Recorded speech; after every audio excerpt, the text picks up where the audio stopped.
Reddit.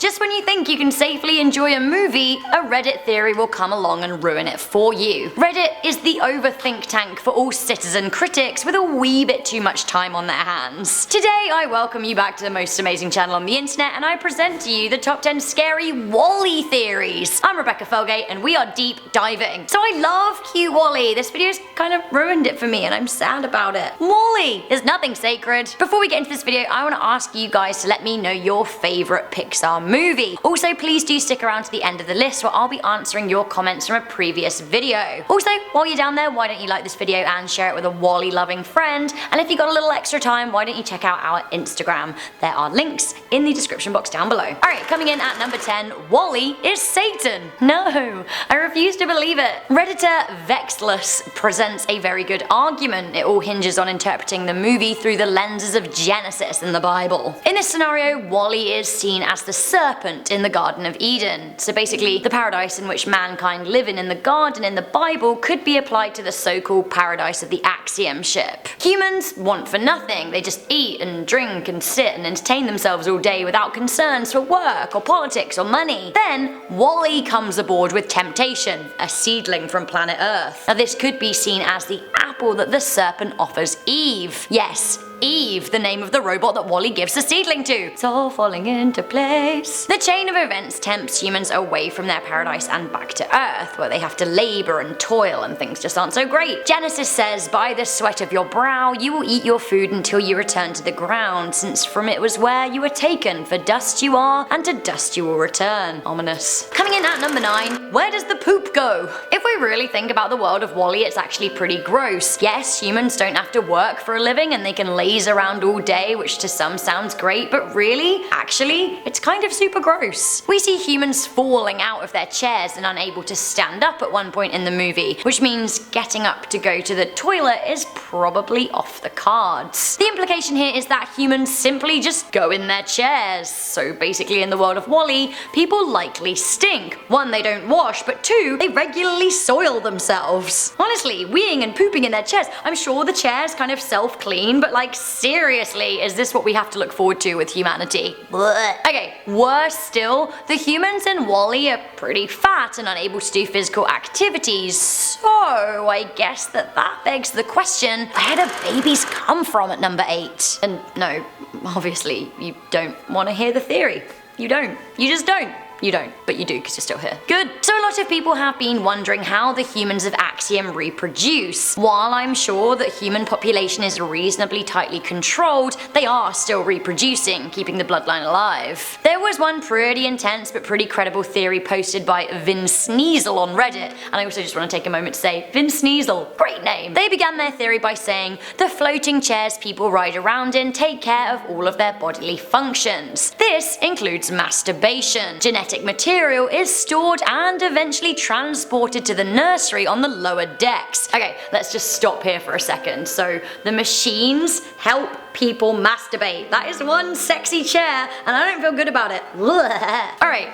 Then, the machines store the sperm. Now the implication here is that the robots then use the bodily matter to impregnate female humans at controlled rates. So they're kinda, I don't know, sex machines. Literally sex machines. Ah! My favourite comment response to this is from Chief Engineer Starfleet, who said, "Holy dystopia, Batman." Honestly, nail on the head. Coming in at number 7, we have WALLE as fat shaming. Some angry people of the internet are convinced that WALLE is the work of fat shamers. The universe of WALLE presents humans as lazy gluttons who don't work and depicts these beings as fat. Now, body positivity associations are upset with this as they think it sends out the wrong message about people who are overweight, perpetuating the stereotype that larger people are lazy. Some compare the movie to being comfortable with the body perfect propaganda spread by Nazi Germany. Has Disney Pixar gone too far? You tell me. Coming in at number 6, Autopilot is HAL 9000. 2001: A Space Odyssey is my favourite film of all time, but I have to admit that HAL 9000 is a bad robot. It's one of the scariest villains I've ever seen. In the Stanley Kubrick movie, HAL tries to kill the pilots of the ship when he finds out that he thinks they're plotting to reboot him. Hal is basically a bad robot. Here's how. Now have a look at the bad robot from WALLE, Auto. Is Auto Hal, or are they related? Auto doesn't show any emotions, but is seemingly pretty ruthless. If he is related to the Halbot, well, serious murderous trouble could be afoot for humanity. Coming in at number 5, we have the WALLE cannibals. Are the people from Axiom eating and drinking one another? Like, actually, maybe. This scary theory was shared by Matt Pratt of the Film Theorist on YouTube, and basically, they say that there is clearly not enough food and resources for the people of the Axiom ship. He says, how could people be that fat? They pose that when a human dies, they're actually turned into food. The theory goes that in the movie we see trash from Axiom being turbo-ejected into space, but in the scenes that we're shown, there aren't actually any human bodies in the mix. According to the film theorist, the way humans are being nourished 700 years after leaving Earth is by making use of body meat. It seems that Auto, with the directive of A113, is behind it all. He wouldn't let something like secret cannibalism worry him, and he doesn't want Axiom to return to Earth for resources, so he strips dead humans of their meat, adds flavour, and calls it cupcake in a cup. The people of Axiom are none the wiser. Eating human meat would be pretty fatty too, which may be why the humans on the ship are so blubbery.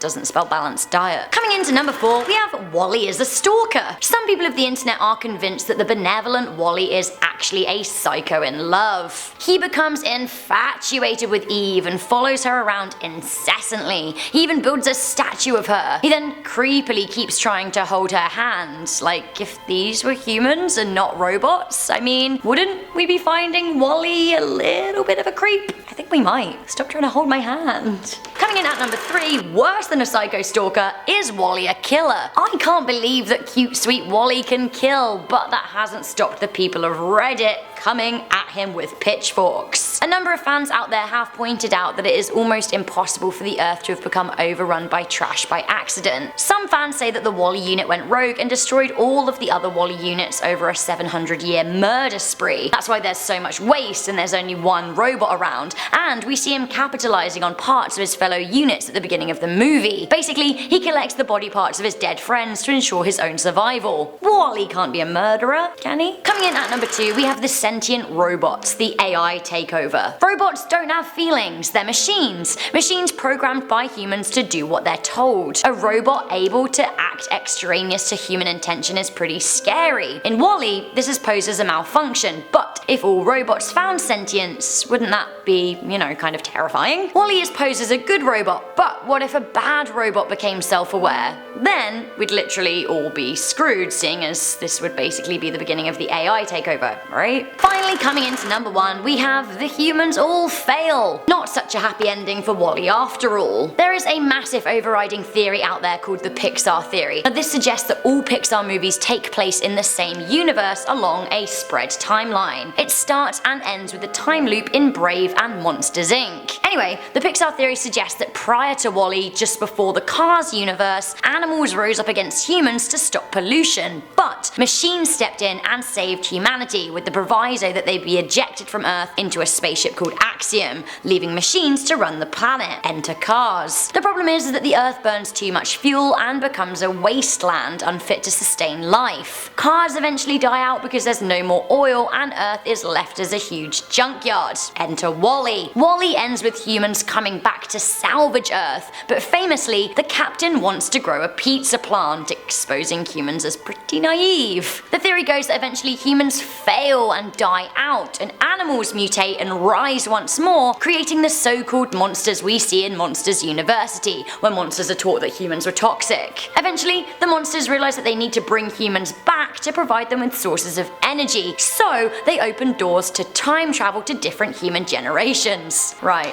anyone else exhausted? I have to say though, pizza plants, great idea. We should get on that. Well guys, there we have it. That was the top 10 scary WALLE theories. Which do you guys think is the scariest? Let me know your thoughts in the comments section down below. Also, don't forget to let me know your favourite Pixar movie. Before I head out of here, I'm just going to read some quick comments from our scary Disney Dark Origins. Taro Yamanda said, "My favourite movie is Aladdin because of Robin Williams. He inspired me to become an actor. I'm currently doing level 2 performing arts." Amazing, good on you and good luck. We had a scary comment comment from SMKR Girl, who said, "I know that this is weird, but when I was a little girl after watching The Little Mermaid, I was terrified because after it felt like the bottom of my feet were being stabbed and I didn't like it. I was born in 1990, so we didn't have the internet then. But anyways, it scared me and I'd never watch it again. It wasn't until years later that I realized what I remembered isn't the Disney film, but I have no answers for why this happened. My mum and dad would never have told us that terrifying original story, and I distinctly remember laying on the carpet watching it. I don't know, it's just weird. Honestly, that is weird."